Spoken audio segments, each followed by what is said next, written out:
Okay, let's go ahead and get started. I'm Charlie Smith, the Executive Director of ESIG.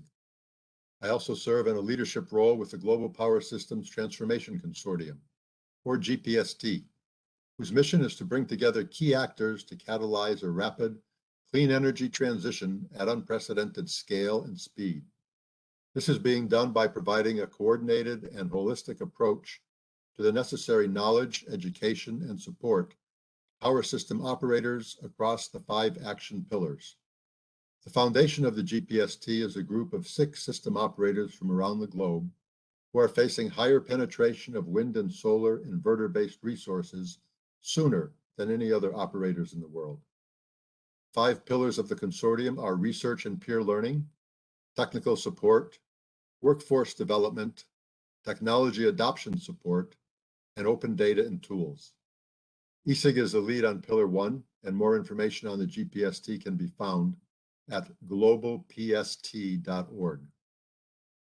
As the lead on Pillar 1, ESIG would like to welcome you to the May monthly webinar of our joint G-PST Pillar 1 ESIG webinar series. This series is in addition to the regular ESIG monthly webinar series and focuses on the G-PST research agenda and associated topics being addressed in Pillar 1. Topics are presented by both the founding system operators and other advanced system operators active in Pillar 1, as well as members of industry and academia participating in the activities of the Research Agenda Group and the Research Advisory Committee of Pillar 1. An additional series of webinars on the other 4 pillars of the G-PST is also being provided on a monthly basis through NREL. For those of you who would like to learn more about G-PST and how to engage, please go to globalpst.org and click on the Get Involved tab. Further information on ESIG can be found at esig.energy. Next, I would like to go over a few logistical matters before we get started. First of all, phones will be muted for the duration of the webinar to avoid unnecessary distractions. For the Q&A, we use the Slido platform at slido.com. You need to open a browser window, go to slido.com, and enter ESIG 17 as the event code. The instructions are also at the bottom of this screen. You'll see a thumbs up button next to the questions on Slido to allow you to cast a vote to help prioritize the questions submitted. We plan to save about 15 minutes or so at the end and then wrap it up at the top of the hour. An email with a link will be provided once the video file has been posted. We also plan to provide short responses to unanswered questions after the webinar, so please don't be afraid to ask your questions through Slido.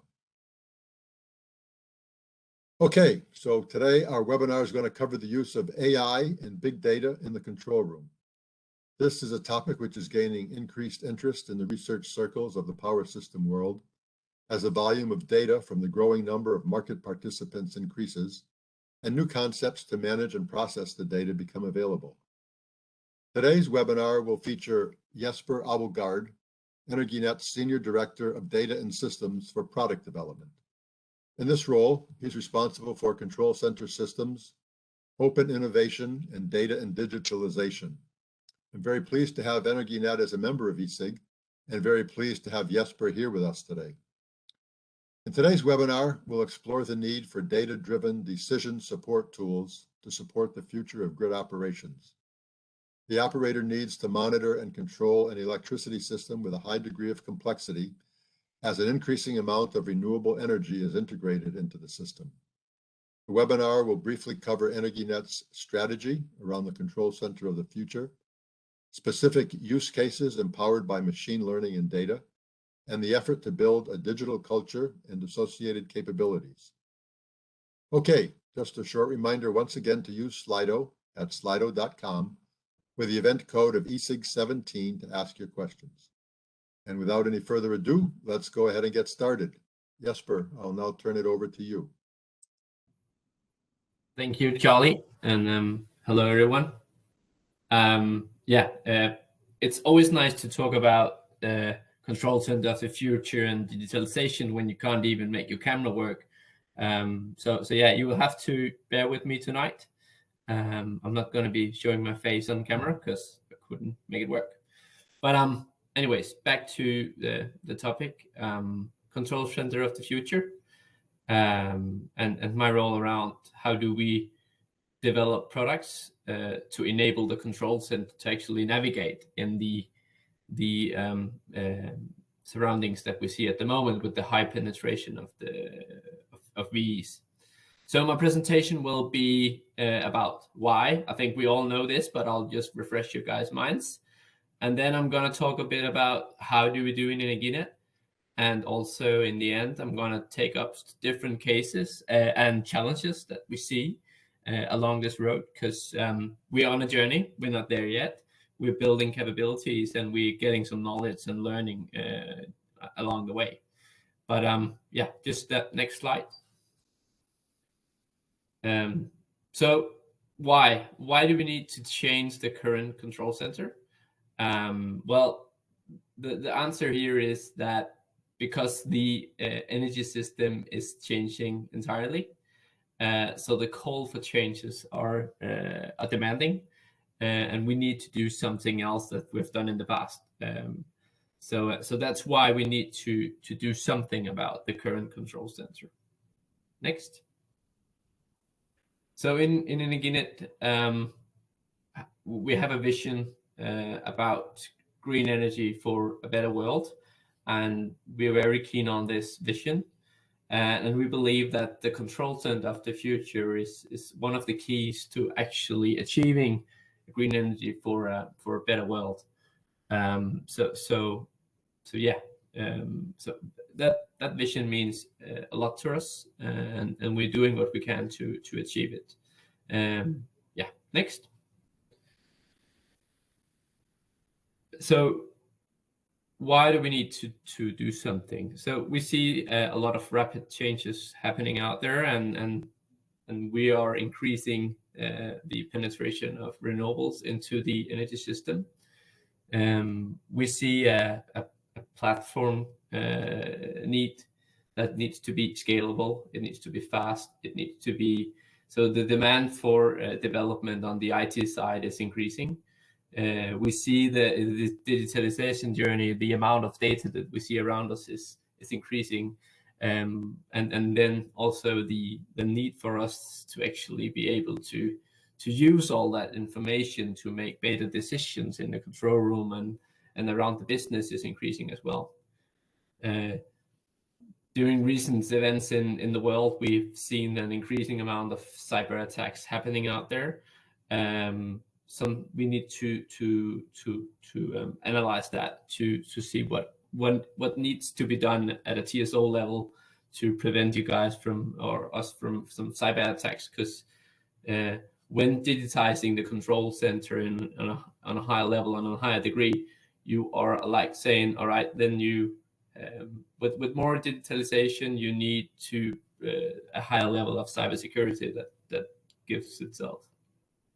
Then you have the supply situation around the world, where energy is, we need more energy in the world. We need to electrify everything, and we need to increase the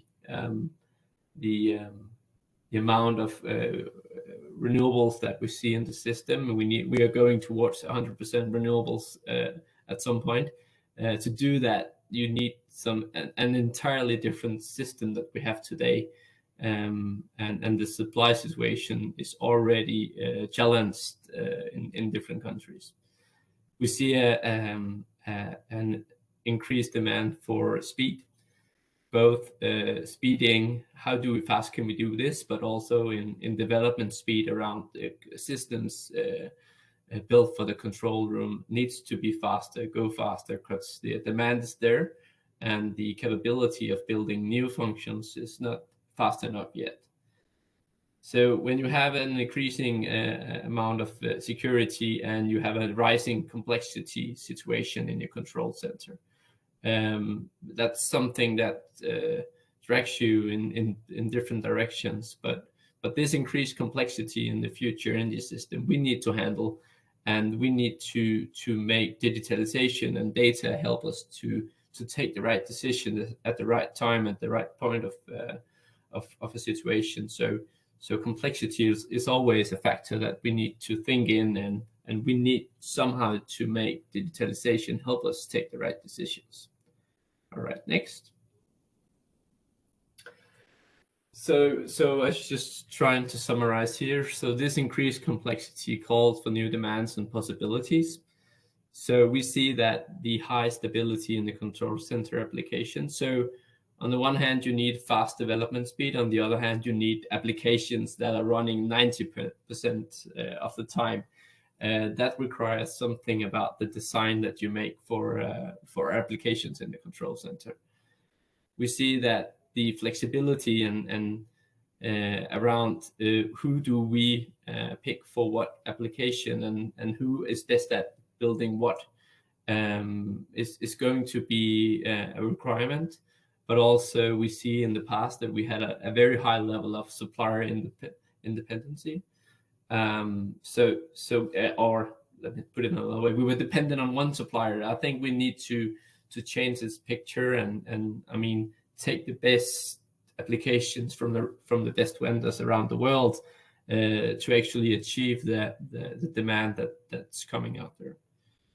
We see a high need for involving the operators in the control center and involving the users in what kind of demand-driven development do we need to have, what kind of decisions do they need to be part of, because I believe that the users are key to training the algorithms to do the right thing at the right time, because they're the one with all the knowledge today.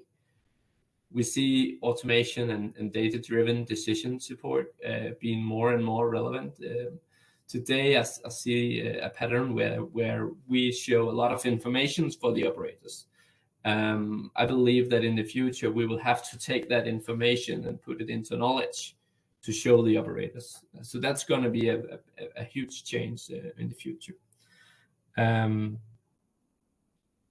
Yeah, so we need to see more development going on. We need to have it happening more rapid, but also we need some sort of custom supplier options. So can we pick the right vendors for the right applications? That would be good in the future. And then happily, we've done a great study with you guys here at what capabilities do we need to have in the future control room and what challenges are we facing. The good thing about all these demands and the high complexity here is that every TSO with a control center basically have more or less the same challenges. So we're not alone. There's an opportunity to do all this together, and I believe we really have to do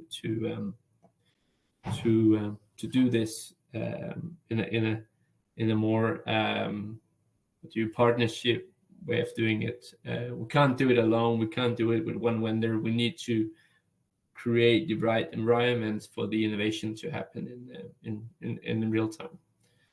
All right, next. So how? So how we're building a control center future, and what's our strategy towards the future? Next.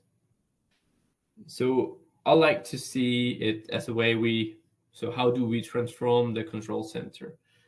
On the left side, you could see I try to, of course, I'm from Denmark, so of course I use Lego blocks at the left side, but I try to separate the capabilities that we need to have in different layers.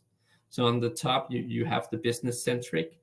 That's where we build the application that the operators are seeing, all the information we need to show. It needs to be up here.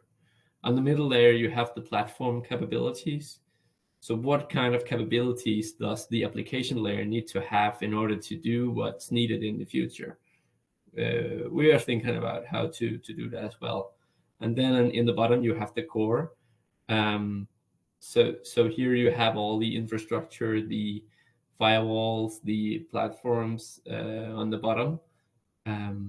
And then I've tried to say, okay, where are we coming from, and where is it that we want to be? So on the as-is scenario is that today we see IT operation with IT focus, and in the future we would very much like to see IT operation with focus on what I call OT systems, so electric systems. So knowing the domain, knowing what's about, and how do we then fit the IT operation into that. Then on the platform capabilities, we see today that we have a big monolith system. That's good, that's stable, but every time you want to do something new, it takes a lot of time. We have single point integration, and we see our data is siloed in different systems for different purposes. And in the future, we would like to see modular applications. We would like to achieve multi-point integrations, and we want to see data as a product going forward. Then on the core level, in the past we have security is something that you add on to the platform. Our platform today is very manually, but also the compute is limited today. And then on the future side, we need to think security in by the design that we made in the beginning. We need a highly automated platform, and we need a high level of compute power on that platform as well. So that's where we are today, and that's where we want to be in the future to support all the needs that the operators might have for the control center. Next. So on this drawing, I'm trying to take out. So at the left side, you see what we want to do more of. We want to do more of co-creation and partnerships because we believe that's the platform for cooperation that we need to create. I think that what we're doing here today is a part of that platform, sharing knowledge, sharing all the good ideas, and so on. But in the future, could you imagine that we did something together to actually achieve some of the goals here? I like to think that way, to create more with more people to create the best solution on the long term. Some of the main drivers for us to do this is basically security. It's very important to us that we have the right level of security for the level of support that we need to have, because what we're doing is handling critical infrastructure, and that requires, of course, the highest level of security. Some of the things that we're thinking in is security by design. How can we secure the communication protocols that we use? How can we start training us as a company about the cybersecurity thing? And then how do you design your IT/OT resilience? Because when you have more running in the digital world, you need to know what to do when the IT systems are not there. So what do you do the day that your apps doesn't work? You could design a system where you have N-1 on the IT side as well, but you need to think this in at the very beginning. Then on the functionality side, I believe I've said it a few times. We see the future as modular. So to create the amount of functionality that we need a modular infrastructure with microservices where we innovate on the right functionality to create it at the right time for the market. We believe that to navigate in the future energy system, we need to monitor on real time. And by real time, I mean some of the phenomenon that we expect to see in the system. I believe I've heard that you need to sample about 200 times a second to actually monitor the phenomena that we see. Then imagine you have to react based on these samples. That's some of the stuff that we're discussing. How do we actually create the capabilities to do something like that in the future when discussing real time? Then you have the operators. How can we actually create the right decision for them? but also the right support tools to actually navigate in highly complex energy systems in the future. And then, of course, data is a crucial part to become data-driven and automatic, and we're very focused on building the right setup for that as well. All right, next. So I've just tried to take out some examples on what do we see on different levels to maybe to make it more simple or more salient for you guys. So at the top, you see all the applications that we expect to build will be up here. So you have this variety and control. You have early warning, early prevention systems. You have, of course, the outage planning. You have the average voltage regulation and average voltage control. You have the real-time security analysis, dynamic line rating, and so on the business-centric level. You could imagine that the amount of applications on the top is way higher than this is just examples that I've taken care of. Then on the platform, I see a future where you need to put more out on the edge. So how do you get a trustworthy edge computing devices that can take the right decision at the right time, where you could also introduce AI and machine learning out there in the grid? Data management is going to be very, very important to us to have a focus on. So if you want to take decision based on information and data, you really need to have a strategy on how to actually manage that in the right way, so you don't end up with bad decision made on bad data. Then you have the high performance compute and data streaming on the platform capabilities as well. The high cyber resilience and IT robustness. I think I covered that topic already. And then the domain specific protocols that we see developed in the domain as well. And then on the core, secure communication and secure compute is just going to be crucial to deliver on this journey. Next. So I would like to just take you guys through a few of the cases where we actually used AI and machine learning in the control center, or where are we already building and using AI for different purposes. But I can see there is a question. Is that now, or should we take that later? We'll take the questions at the end, Jesper. All right, perfect. All right, so again, this is the business-centric layer, so the top layer of the control center. What we try to have as a mindset in Energinet is that we're still learning about how to run a power system. So basically, the mindset about trial and error in order to fail faster and learn faster is very important for us. But also this growth mindset. We know that no one knows how to run such a power system in 10 years. So how could you, with that mindset, build in capabilities that makes it possible for you to do applications with other tools than the ones that we had in the past? So machine learning and AI, we are inventing that at the moment for different purposes.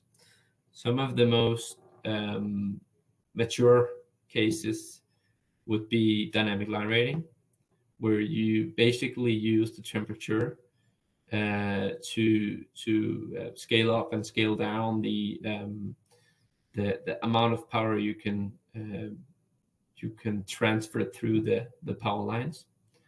In here we use different models to make a more precise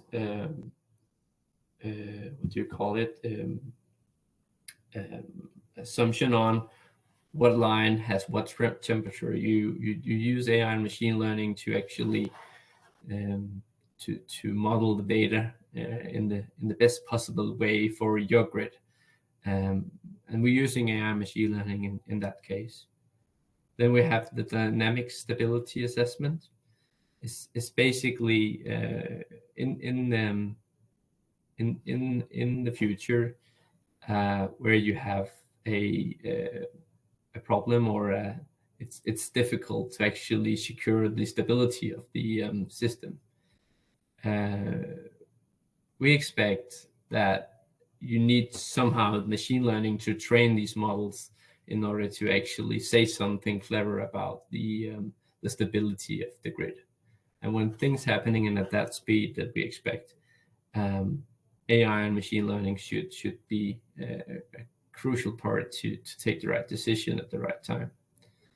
Then we have wind and solar forecast.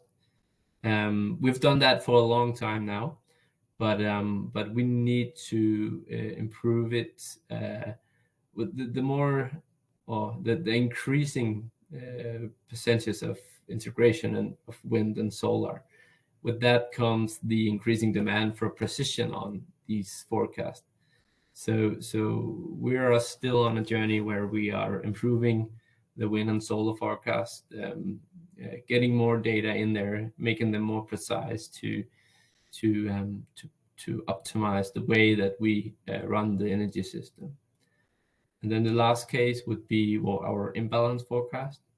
So in order to prevent the operation for imbalances seen in the system when you have a lot of wind and a lot of solar coming into the system, we somehow need to forecast what are the imbalances expected, what are the certainty that an imbalance can happen in. We're using that for the Nordic balancing model as an input for that. So that's also a part of machine learning and AI. Yeah, next. So I've tried to, we had a case where we, with a partner, tried to, could we forecast potential power line overload on based on state estimation data. So if we took all the calculation that has been done in the control center and in our offline environments and stored that information, could we then use AI and machine learning to learn the patterns of the energy system? This was a risky case, and we failed. But I think I would like to share the learning of that we also fail in something. So we had a small case here with a lot of trial and error, and we didn't know the solution before we started, and we were in the red zone on our capabilities. So some of the learnings that we had on this case was that to do what we wanted to do, we needed, first of all, a larger amount of data. And that was due to that to train sufficient good models, you need huge amount of data. And in the end, we ended up that the potential business case here was very bad because the price on doing all the basics that needed to be done was rising above the potential. So we paused the case here, and then we started to do something about our journey on the data management side, but also on the amount of data needed to do such a model. Yeah, next. Then on the platform layer, so one of the things that I mentioned earlier is that we had what I would call a monolith system. So some of the thing we did here was, could we integrate with the monolith, make a third-party integration, so we could take out the information that's stored within our SCADA system to start the journey on enabling us to go on the modular way, but also to scale the amount of system that could use the same information for different purposes. So we learned how to integrate into our existing SCADA AMS system, and we believe that this capability is an important enabler for data-driven decisions in the future of the control center. Yes. So in the end, I want to talk a bit about something that has nothing to do with AI and machine learning at all, but it's a quite important part of your organization starting to prepare for the digital world. Because we are in a territory that the whole energy sector haven't really been facing before. So we are in a territory that challenges our culture and mindset here. For instance, we have the in Energinet we work a lot on in different teams. So that journey itself is a big task to do. But one thing is how do you make a team being efficient? The other part is how do you make several teams work closely and brilliant together to be efficient? That's a whole nother task and a subject for itself. Then you have the co-creation mindset. We are very used to create our own solutions and the specifying what we want to do to a vendor and the vendor developing that. We don't have time for that kind of involvement anymore. So we need much more co-creation, innovation mindset around how we're building the future. Then the third one is, so everyone wants to be digital, but we all lacking the right competences to do this. So how can we actually attract the talent in the world around digital when we are competing with everyone else building digital solutions, which basically is almost everything that we have. So how can we in the energy sector attract the talent that makes us capable of doing this journey together? I think that's a very important thing to address here. And then in the end, we have in the past been very good at doing power calculations, all the works around power engineering. I think we have to start looking into what kind of new capabilities do we need in the future to mix the power engineering with the digital world, with maybe something third, and how do we start train our organization to do this in a better fashion, in a modern fashion, and to train the right things to be prepared for what we are expecting in the future. So this is something that we try to put into our work with the control centers. The future is how can we actually start on attracting the right talent, building the capabilities, investing in the right platforms to do this task for us, because it's an add-on to what we had in the past, but it's going to be needed if we want to achieve the big goals and the big visions that we have as a sector. Yeah. And next. So I think I covered what I wanted to say before. Thank you for your attention. And then I'm open to questions if anyone of you along the presentation had something you wanted me to cover better. So Jesper, thank you for that, and we'll go ahead into the questions now. And before we move to Slido, there's one general question I'd like to ask you, kind of stimulated by your last thoughts on the skills and the training needed for new personnel. And that is, as you look to the future in this control room of the future, how do the number and types of people change? Right now, I'm sure you have a control room organization with a certain number of people in it. Do you see the need for more people with the automation and the AI, less people, just different kinds of people? What is the future people outlook look like? Yeah, that's a brilliant question. I think we will see a rise in the personnel, also in the control center, because the amount of different tasks you need to do in the control center is increasing. But if you take the complexity of what we're introducing into the control center in consideration, I think the increase will be linear, and the capabilities needed in the control center would be exponential. So a small rise in personnel and a big rise in digital solutions, running more and more decisions automated. I think, but also the capabilities on the operators might need to be something else. I think we'll see something digital native, maybe sitting in the control center, knowing what to do with information and taking the right decisions on information is also going to be a part of the control center personnel, I believe. Okay. Big part of the equation for the future, I'm sure. Yeah. All right. Definitely. The Slido questions here. One on forecasting.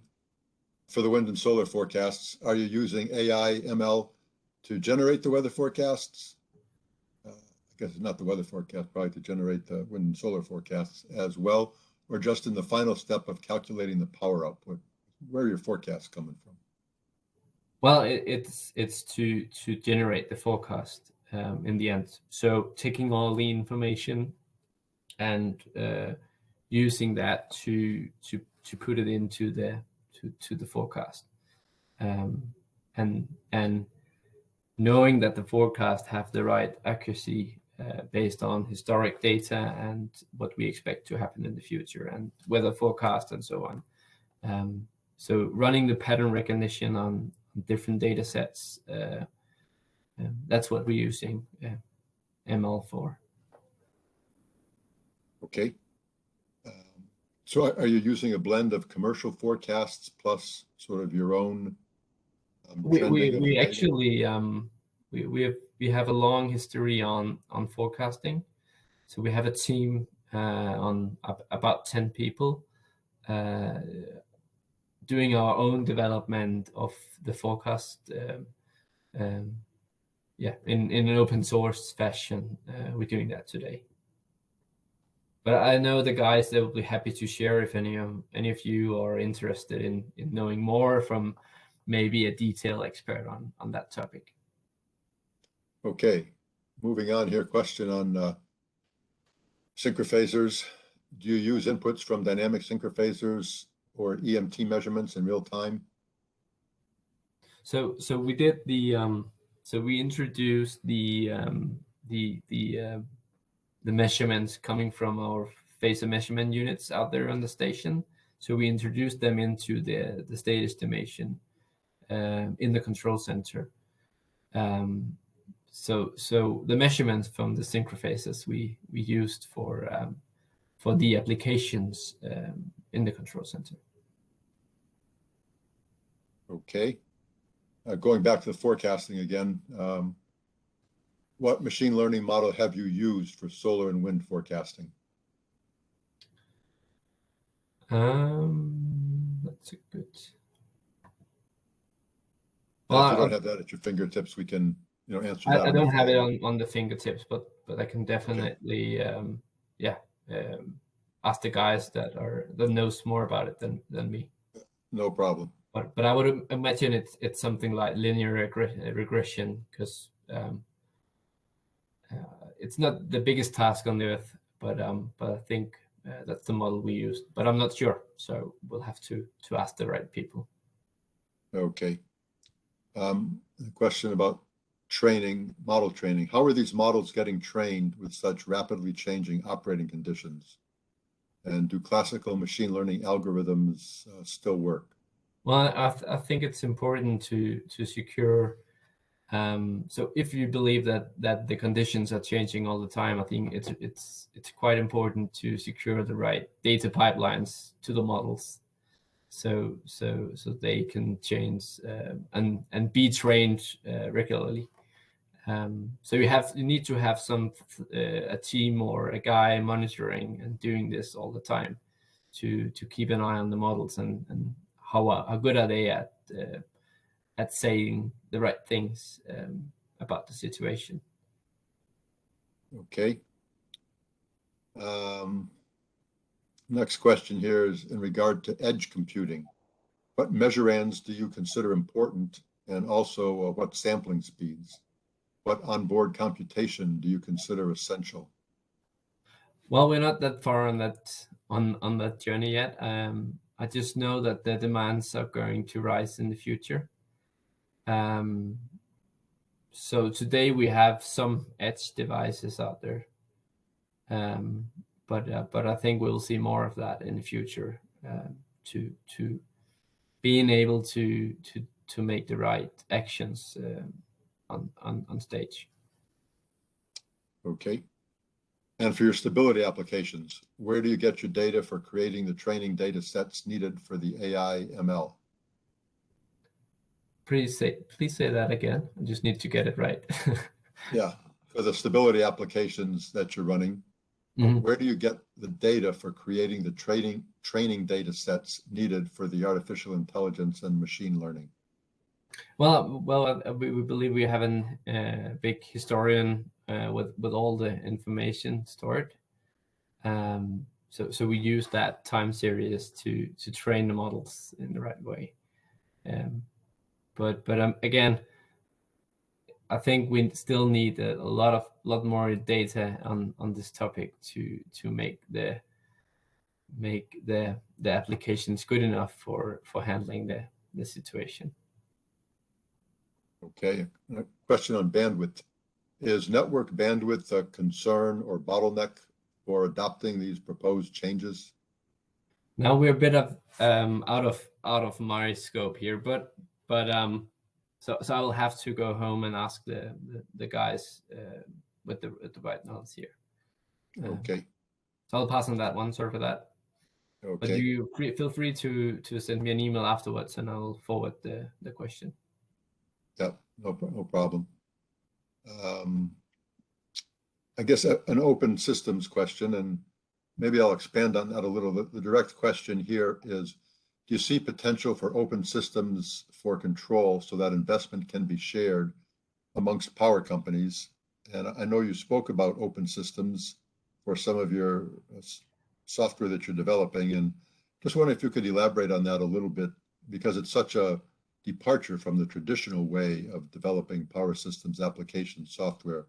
You know, what's the feeling about the future of open systems for power systems applications, particularly given the maintenance support and help desks that we've gotten used to with conventional software? Well, I think we need to go in that direction. If you look at what happened to the automotive sector when they started doing open source on different subjects, a lot of innovation happened. I think we need to see some of the same on the power system, on the energy system in total. So what we're seeing at LF Energy right now is actually a movement towards developing more together. We see a lot of products starting to move fast. But I still think that's something we need to learn about. What is it? What can be used for? What is open source? And all these questions that pop up in our minds when starting to think about open source developing in the control center of the future, right? Because that's the most secure thing we have as a TSO is the control room. So the thought about doing that in an open source fashion is not something that's easy for us to recognize. That we need to change the mindset that we have to go in that direction. And Energinet is very immature on that journey still, but it's something that we want to learn more about and train to do. So you would envision yourself as both a recipient and a participant in the development of that software, it sounds like. Yeah, and in some cases we might be in a leadership position. But I think we need to take in different role and different applications along the way. Yeah. That's an interesting model.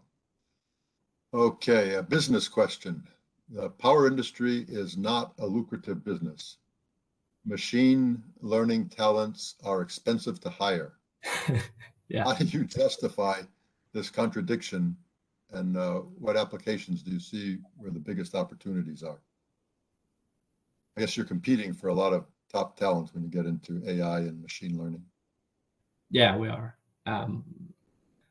And well, it is expensive to get the right talents, and no, there's not a lot of money within the power sector. But I believe that we have something else. We have a clear vision. We have a big goal, the green transition. I think most of the guys coming out from universities and so on might be more attracted to doing the right thing than earning the most money. And that's what I try to believe is going to make us succeed in this journey, that we can attract some talent that thinks different about the way they want to work, things different about what they want to achieve with their careers. Okay, a more altruistic view of the future. I try to believe that. I mean, I need to believe in that direction. Right. Dynamic line rating. How widely are you using dynamic line rating? We developed a model for so the what do you call the cables.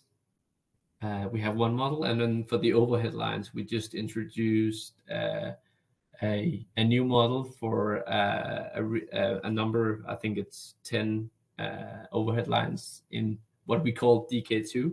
So that's the Zealand part of Denmark, the island where Copenhagen is placed.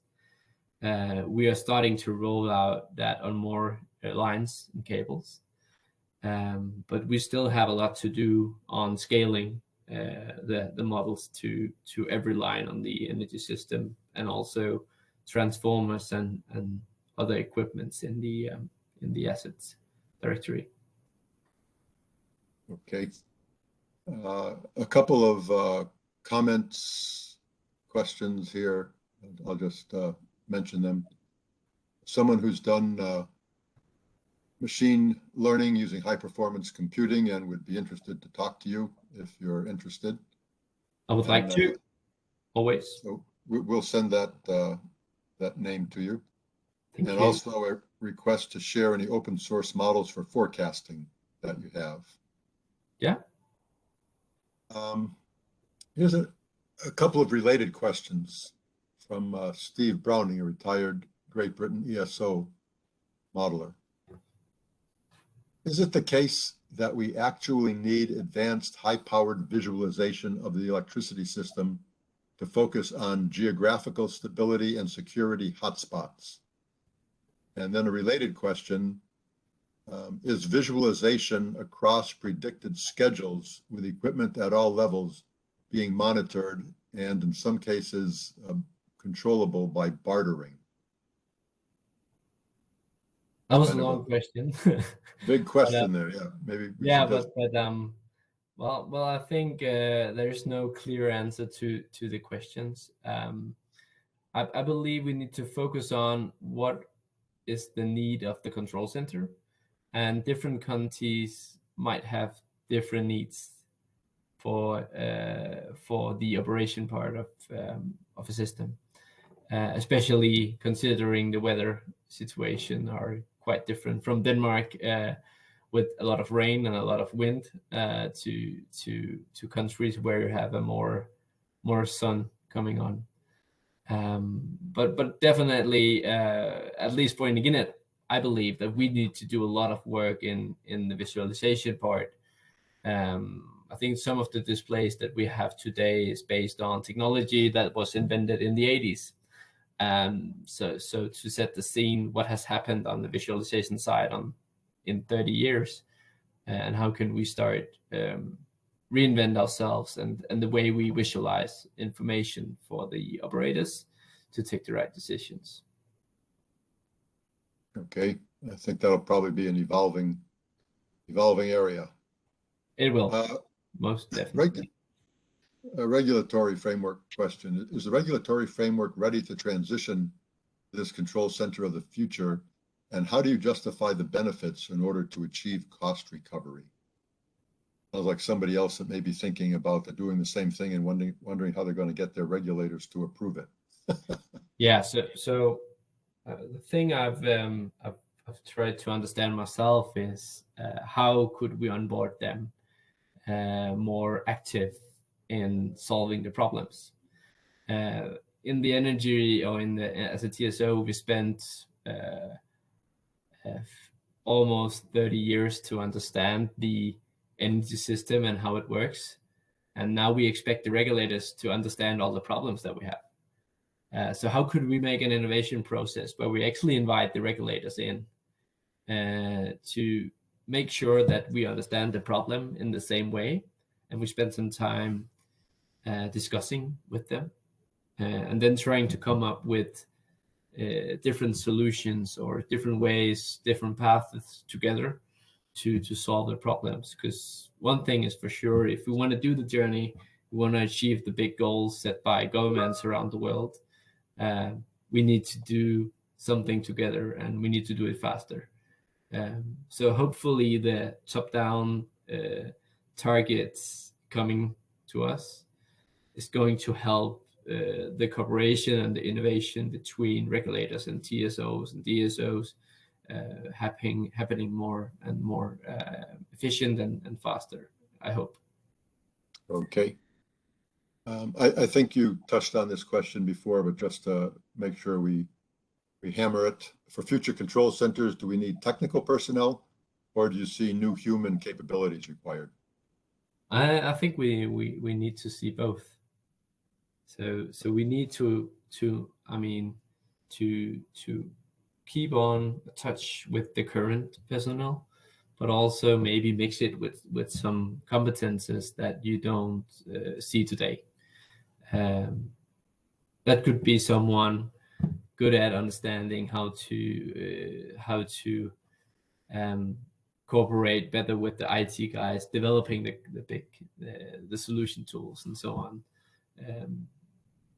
Could you have a profile with a full-time job helping you train the models together with the ML or the data scientist that you have? Could you imagine that in the control center? I don't know. We'll see in time. Time will tell. Yeah. Quick question here about EPRI. Do you work with EPRI at all on their control room of the future activity? I'm not sure. Maybe we have a lot of activities going on, but not as far as I know. But got a lot of partners. Yeah, well, saw that one slide. Yeah, a lot of teams doing different topics in development organizations.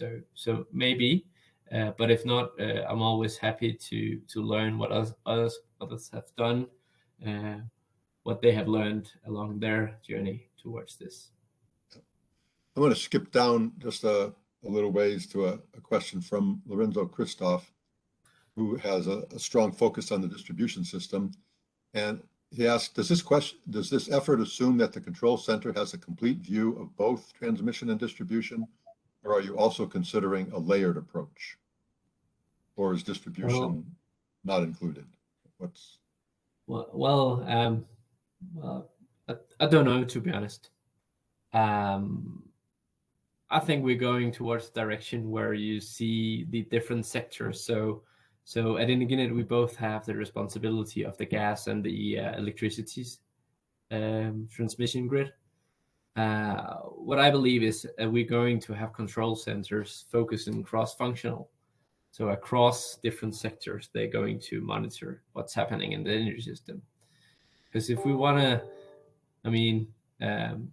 use other types of fuels for heavy transportation, and we want to use electricity for electric cars and so on, you need to monitor the journey, what's happening in the system.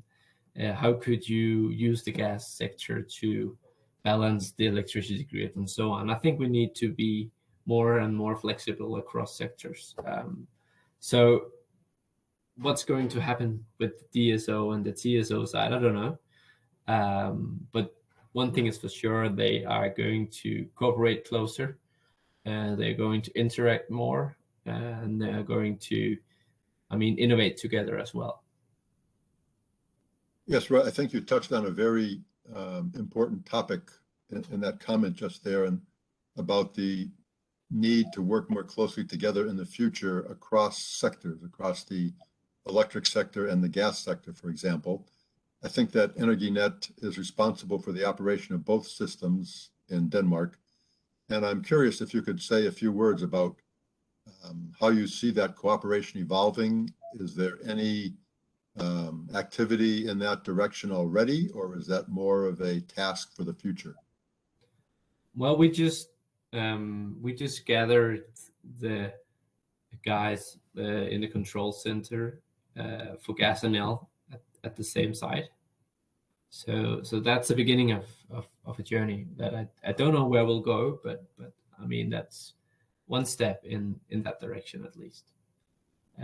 Operating under the same roof is a start.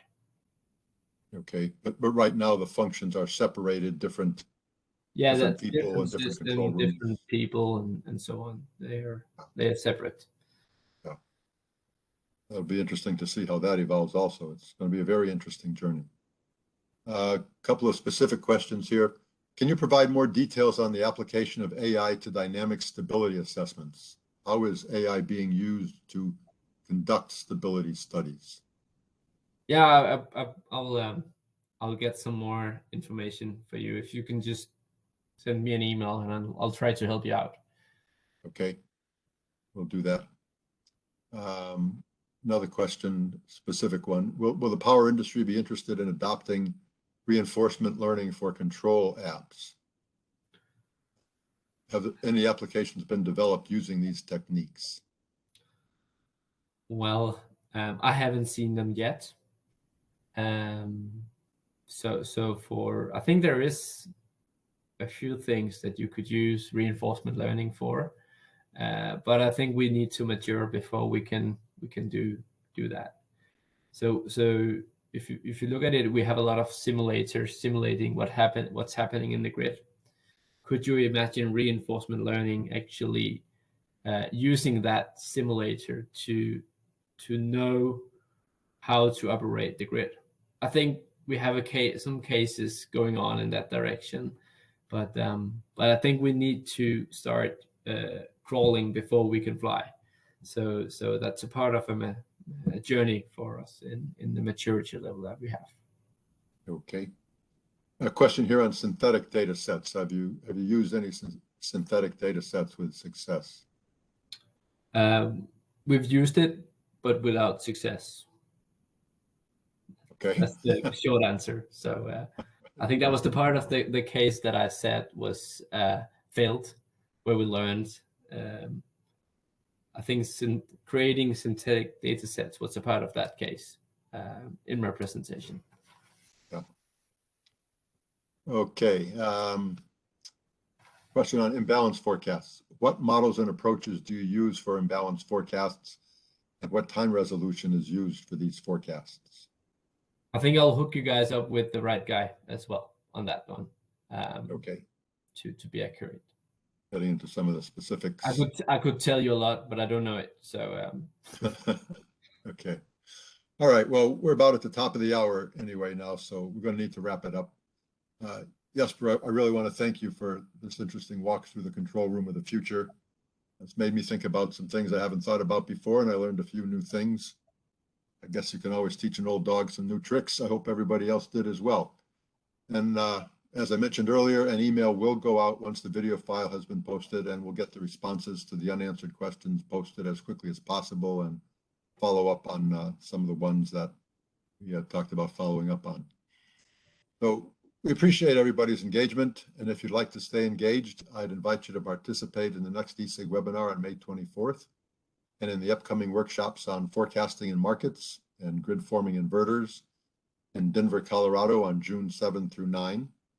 Further information on the workshops and all of our webinars can be found on our website at esig.energy under events, and you're all invited to attend.